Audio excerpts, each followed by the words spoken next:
I don't want it to seem like there's a theme in the movies I do where I just pick movies that tear apart women. Because, I don't know, that'd get lame after a while.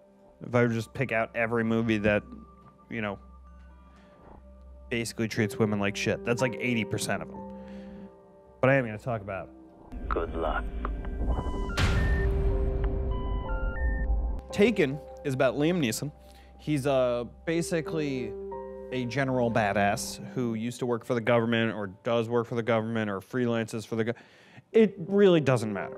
All you know is that he has a very specific set of skills in which he could hunt down just about anybody almost magically, which is pretty neat.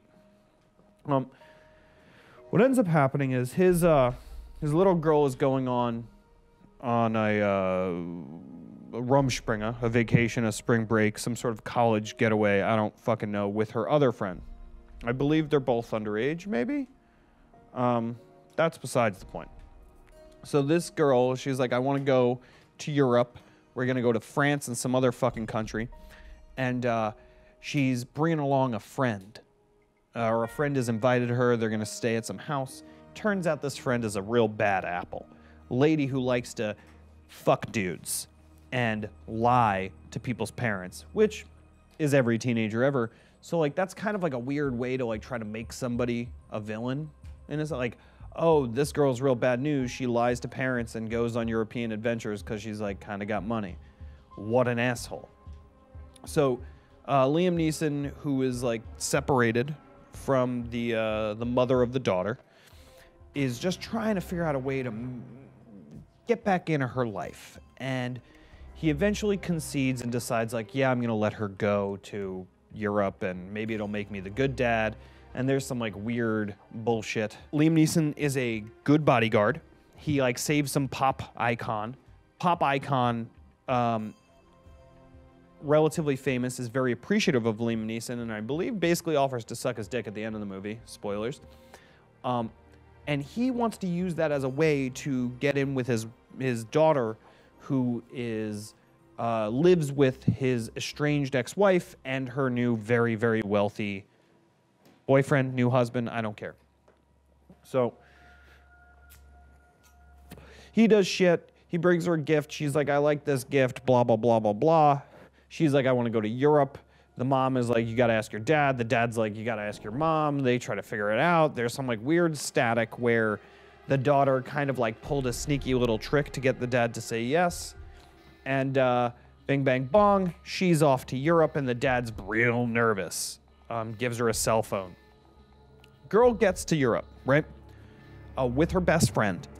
And they meet a guy at the airport, right? Talk to strangers just immediately. Share the cab to their house so they go bring the dude back. The dude doesn't go up with them, logs their address essentially, and then sends a team of dudes to go kidnap them and fucking steal them. She like calls her dad while it's all happening. He's like scream out everything that the attackers got on him. So she's like fucking lucid. She's just like hitting like tattoos and giving him all the information via the phone. And Liam Neeson gets to talk to the assailant. And he gives that weird speech where he's like, I'm going to find you and kill you. I will kill you. Right? Start movie. Liam Neeson coming at you. He gets to Europe and just starts fucking slaughtering every goddamn human in his path. Like nobody said, it may as well have been Superman. There's nothing that like, there's no moment in the film where you go, Liam Neeson might get hurt here. He just fucking kills them instantly. So he's doing this a bunch and then he finds out like these girls get kidnapped to become sex slaves of some nature. And what ends up happening is that the best friend wasn't a virgin, but his daughter was a virgin. So the daughter doesn't get addicted to heroin and forced into these like little fuck dens. She gets, it's still a mystery, right? We're still in like the second third of the film. So let's stay here. We find the best friend OD'd 24 hours later. 24 hours later, she's OD'd in a bed covered in piss and like fucked to death because she's, remember, not a virgin. She's worthless in the sex trade. The fucked to death best friend, gone, right? Ends up being a cold, hard, like, oh, I don't know where my daughter is. I hope she's not a fucked to death pile of shit somewhere else. And he starts just plowing in to like fucking brothels and like killing people and running tractors through houses or some shit. And then he finds out that his daughter, because she's a virgin, is being auctioned off in a creepy room of billionaires. And they all buy their virginity, essentially, which is insane, because at the rate that they are buying these people, you could literally just ask. You could ask to take somebody's virginity for $250,000. A lot of people would consider it. So you don't have to make a whole evil consortium around that much money. You just ask at that point if you have that much money. So anyway, they're kidnapped victims. It's happening. They're going through a whole thing. He forces one of the rich guys to bid on this girl, his own daughter. Finally finds her, kind of makes this whole to-do. Finally, the bad guys have caught up with him, and the rich guy had slightly better security than was anticipated for, gets knocked out, and like attached to a rail. This is how the movie prevented him from just saving her right there. Because apparently at every other juncture, he just steamrolled everybody. But here, at the rich place, which goes back to like the weird like anti-rich intellectual thing.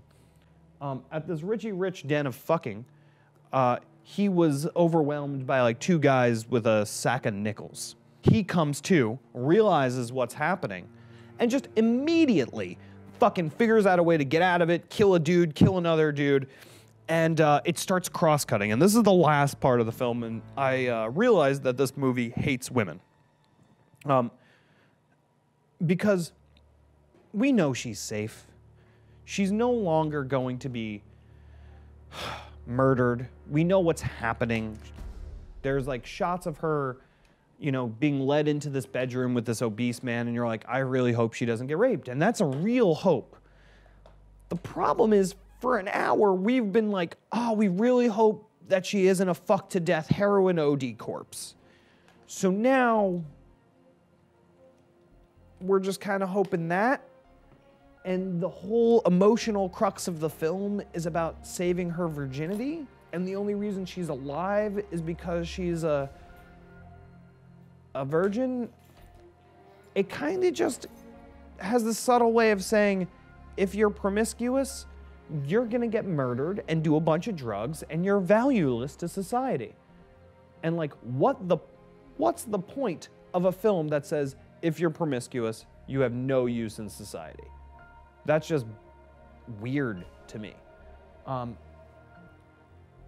Now, the thing is, you think about this as like the overall arc. That's the main arc of the film, is that this girl was saved by her virginity and then saved by her dad, because after her virginity is something valuable, nothing else about her is. And then you start looking at every other scene in the movie that involves another woman. Every time you see the ex-wife on screen, she's a piece of shit. Irredeemable, like neo-Nazi level piece of garbage. Why did the writers have to make her that way? It's not really real life that somebody's just hateable at every aspect of their life. Like, every time you see them, they're a piece of shit. All right, obviously, Liam Neeson wasn't taking care of the family, being away all the time. So, for some reason, it's acceptable to just write her as, like, every time she talks, she might as well be singing hate speech, and that's it. Because, like, fuck her. We have to hate her. And the writers aren't smart enough to write a hateable character who has a redeeming quality other than being pretty, and I believe Jean Grey. I can't remember the actress. I believe she's Jean Grey. The next notable woman in this film is the wife of a corrupt cop. That when Liam Neeson goes to see her, this corrupt cop used to be friends with Liam Neeson. He helps him out on his adventures that we presumably should have learned about by this point. And this woman makes him a dinner, a beautiful fucking dinner, and takes him into her home. And she's like, hey, what's up? We don't really see that. We just see the dinner and the wife. She seems pleasant. Immediately Liam Neeson's like, hey, you know about the sex trade thing to the husband. Gets all weird. And he's like, you take my daughter away, and then shoots the woman in the fucking chest. The one nice woman in the film gets shot by Liam Neeson as a retaliation for this corrupt cop not giving him all the information he needs. Not facilitating the specific horrible crime. Just that Liam Neeson really wanted the information, and he felt like the one nice woman of the film deserved to be shot for it. How is that a hero character? So he's murdered countless people, most of which evil people, but murder constantly to protect he didn't even save the friend. The friend, again, heroin OD, fucked to death corpse. And we're supposed to be sympathetic to his character. It's not the movie is really well done. It's just the writer, the person who put the words on the paper to make this film, is a piece of garbage. Is a person who deep down hates women so much that they want them to be unsexed before he sees or even speaks to them. And if they are sullied in any nature, they're bitches. And if they're not bitches, they're married to assholes. And it's okay that you shoot them for tiny amounts of information, when he obviously can solve infinite mysteries without shooting people. She's like the first innocent civilian that's shot. She's the only one. It's fucking horse shit. People should stop making movies like this. It's embarrassing.